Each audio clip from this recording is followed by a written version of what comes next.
তীব্র দাবদাহে সবারই অবস্থা নাজেহাল। এই আবহেই চলছে ক্লাস স্কুল। ব্যবসা গরমের হাত থেকে ছাত্রছাত্রীদের স্বস্তি দিতে উদ্যোগ নিল জটেশ্বর ৩ নম্বর অতিরিক্ত প্রাথমিক বিদ্যালয়ের শিক্ষক শিক্ষিকারা। মঙ্গলবার সংশ্লিষ্ট বিদ্যালয়ের সকল পড়ুয়াদের খাওয়ানো হলো দইয়ের শরবত। ফালাকাটা ব্লকের জটেশ্বর ৩ নম্বর অতিরিক্ত প্রাথমিক বিদ্যালয়ের এই প্রচেষ্টায় খুশি পড়ুয়া সহ অভিভাবকরা।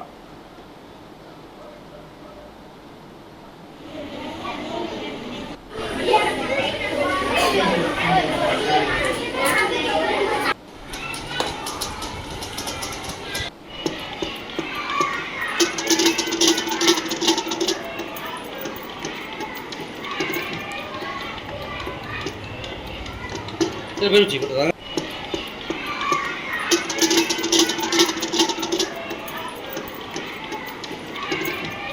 বিদ্যালয়ে পড়ে ৩ নং অতিরিক্ত প্রাথমিক বিদ্যালয়।